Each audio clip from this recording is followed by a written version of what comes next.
Francesco donne le coup d'envoi de ce 8e de finale de Coupe de France ici au stade de Raymond Kopa. Les Angevins, derniers de Ligue 1, à 10 points du premier non relégable, prennent une bouffée d'air frais dans cette Coupe de France. Malheureusement pour eux, ils accueillent le FC Nantes. C'est un voisin, c'est un derby de l'Ouest. Et le tenant du titre, c'est le FC Nantes et le tenant de ce trophée. Alors pour se faire plaisir, c'est un mot qui est revenu dans la bouche d'Abdel Bouadzama, côté Angevin, pour chasser ses idées noires. Et ce championnat mal embarqué, il faut mettre du rythme, de l'intensité tout de suite. Le ballon fouetté par Fawzi Goulam, la remise, un ballon qui arrive sur les gants de Rémi Descamps. Le gardien nantais qui se signale tout de suite. Ah, je le voyais au fond ce ballon. Le premier ballon angevin et premier arrêt du gardien du FC Nantes. Un très long ballon, Sima qui met ce ballon, même si c'est touché par Jean-Charles Castelletto, qui le remet un petit peu involontairement à Nian. Et puis Nian va mettre ce ballon au-dessus. Et là, vous avez vu la remise. La remise aussi est très très bonne, même si Jean-Charles Castelletto touche ce ballon. Hein, mais voilà. Savanovic. La remise de Capel. Bonne sortie de balle pour les Angevins, même si le duel d'Ibrahima Nian est compliqué. Il est passé devant. Le centre et le premier arrêt, le deuxième et le premier but, le voilà. Cette fois, il n'y a pas de réussite pour Rémi Descamps. Et la partie de billard qui tourne en faveur d'Abdallah Sima. Et dans la continuité de ce qu'il proposait depuis le début de ce match, les Angevins inscrivent le premier but. Ouais, le deuxième arrêt de Rémi Descamps, mais il n'y a pas de chance. Pas de chance là pour le portier des Canaries.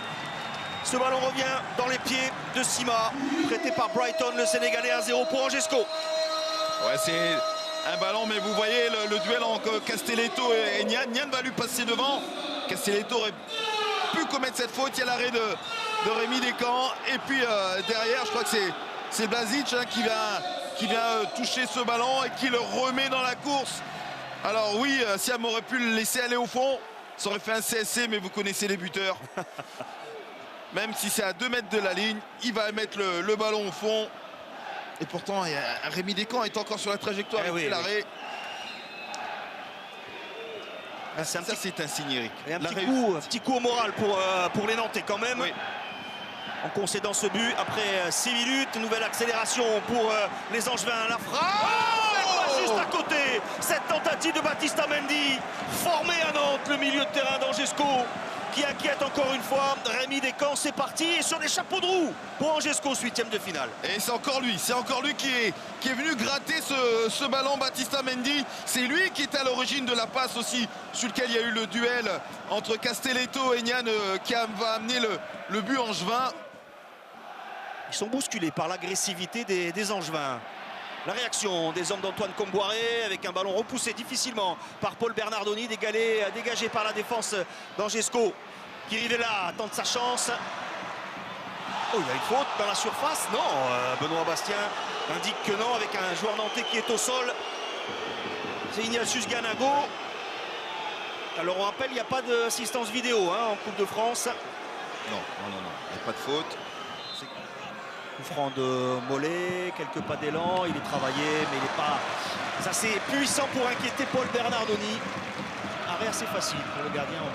Oui, assez facile et même si le ballon prenait la direction du cadre, je n'ai pas l'impression non plus, mais il a préféré quoique. Bien travaillé par Mollet, ballon écarté par Bernardoni. Il y avait Castelletto, c'était pas terminé. Blas cherche à se débarrasser, c'est bien fait la frappe de Blas. Oh, elle partait bien. Oh, elle partait bien, malheureusement, elle fuit les buts de Paul Bernardoni. Il avait échappé à Imad Abdelli, Ludovic Blas. Légèrement prise de l'extérieur, et ça passe à côté. Là, il fait bien de dévier ce ballon, Paul Bernardoni. Parce qu'il y avait du monde, et notamment Castelletto. Puis là, Ludovic Blas qui arrive à prendre, à faire la différence. Regardez la sérénité de Paul Bernardoni qui lève les bras. Oui. Et il y aura 2 minutes de temps additionnel minimum. Camara, allez, la même. Joao Victor.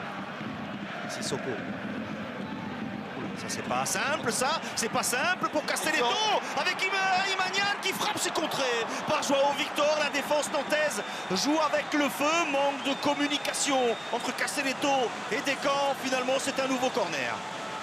Sissoko n'a pas donné un caviar à ses coéquipiers. Ouais, mais vous savez aussi, c'est vrai qu'il ne donne pas un caviar, mais Jean-Charles Castelletto laisse passer ce ballon et le laisse rebondir.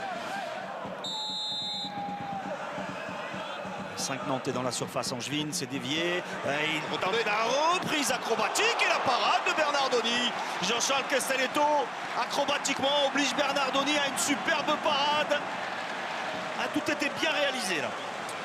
Oui, premier ballon au premier poteau dévié par Ganago et puis le contrôle. Ils s'y sont mis à deux. Ouais, il y a Guessant également. En tout cas, il y a eu un message forcément parce que ça va beaucoup mieux. Sissoko, la volée écrasée.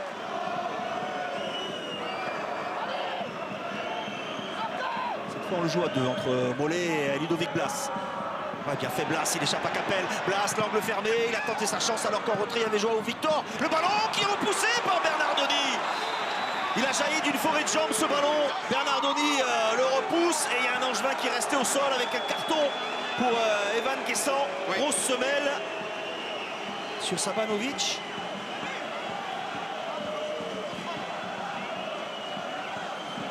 Sur Blazic. C'est Blazic qui va... Oh. Oui, il est en retard.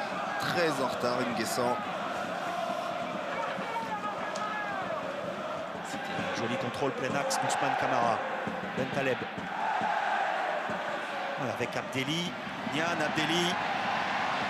Il y a Goulam à gauche. Abdelli va fixer et servir l'international algérien Fawzi Goulam. Le centre d'Ibrahim Nian. Abdallah Sima s'était jeté. Et derrière lui, Nian reprend ce ballon mais à côté. Les deux offensifs angevins à la réception de ce centre de Fawzi Goulam. Mais on reste à 1-0. Super mouvement de la part des Angevins. Est-ce que Nian est surpris?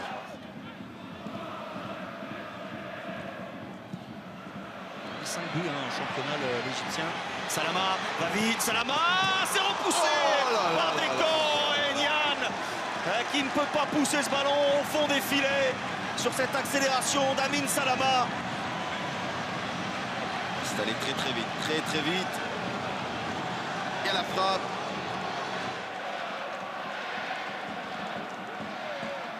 Oh, le ballon échappe, Mollet. Il égalise la demi-volée de Florent Mollet. Et ça fait un partout. Ben Taleb qui rate le dégagement, Mollet à l'affût. Il est superbe le but de Florent Mollet. Bernardoni ne peut rien faire. Ils ont eu raison de pousser, de toujours y croire les Nantais. Ils sont peut-être en train d'arracher une séance de tir au but à moins de 5 minutes du temps réglementaire. De la fin du temps réglementaire. Eric, je me suis posé beaucoup de questions et notamment sur les situations qu'ont eu les Angevins qui n'ont pas su concrétiser. Et là, vous voyez un ballon qui est mal renvoyé. Florent Mollet, lui, est là. Et quand on connaît techniquement ce qu'il est capable de faire ce garçon, cette demi-volée parfaite du gauche. Sur l'égalisation de Florent Mollet, il a surtout fait signe à Rémi Descamps de se préparer mentalement déjà. Ouais, mais vous savez, attention, parce que Delors peut donner Ludovic Blas. Ils vont essayer d'en profiter les Nantais parce qu'ils ont un coup sur la tête de Bernardoni, miraculeux. Et oui, parce qu'ils sont un peu la tête sous l'eau, là, les Angevins, après avoir concédé à quelques minutes du terme cette égalisation. Son équipe marque et puis là on revoit le... Ouais, il y a hors-jeu. Il y a hors-jeu de Mohamed, c'est pour ça que le... Ludovic Blas. Blas encore. Oh, Ça c'est un bon ballon pour Coco en première intention. Non, il a préféré contrôler. Et en retrait, Ludovic Blas. Oh, le ballon qui navigue devant le but de Bernardoni. Par le gardien angevin sur cette tentative de Mathieu à Carpendier. C'était la balle de match pour le FC Nantes à moins de 2 minutes de la fin du temps réglementaire, du temps additionnel. Quelle occasion pour les Nantais. Bien fait de la part de Blas. Oui. Allez, c'est parti. Salama face à Descamps. Salama, l'arrêt d'entrée de Rémi Descamps. Il est parti sur sa gauche. Il était à frapper correctement, bien appuyé quand même. Ouais. C'est parti pour Andy Delors face au gardien angevin. Delors, oui, c'était fort sur un côté, c'était fort quand même. Oui. Gaucher, Fawzi Goulam face à Descamps. Et le poteau le poteau. Ouais, comme sur la séance face à Caen au tour précédent. Là, c'était la barre et il y avait eu un arrêt de Descamps. Ça avait suffi à Nantes pour se qualifier. 4 tirs au but à 2. Il y avait la puissance et c'est le poteau, malheureusement, qui vient renvoyer la tentative. Mohamed face à Bernardoni, les petits pas de l'Égyptien. Oh, le contre-pied magnifique. Oh là là. Adrien Hunou, alors qu'il y a un supporter nantais qui rentre sur la pelouse. Bien frappé par Adrien Hunou. Ah, il est maîtrisé par les stadiers. On transformait le leur pour Nantes. Voici maintenant Florent Mollet face à Paul Bernardoni. Là aussi, c'est parfaitement frappé. Un contre-pied, 3-1. Sada Thioub face à Descamps. Sada Thioub, très bien placé dans le petit filet. Avec beaucoup de sang-froid. Si João Victor, le Brésilien, convertit son tir au but, Nantes sera en quart de finale. Il est face à Paul Bernardoni, le Brésilien. Les petits pas. Et la lucarne trouvée par João Victor. Nantes a égalisé à la 87e minute et arrache sa qualification au tir au but grâce notamment à un bel arrêt de Rémi Descamps. Énorme déception pour les Angevins qui ont longtemps mené à domicile dans ce 8e de finale. Mais au final, eh bien, ce sont les Nantais tenants du titre qui poursuivent l'aventure dans cette Coupe de France 2022-2023.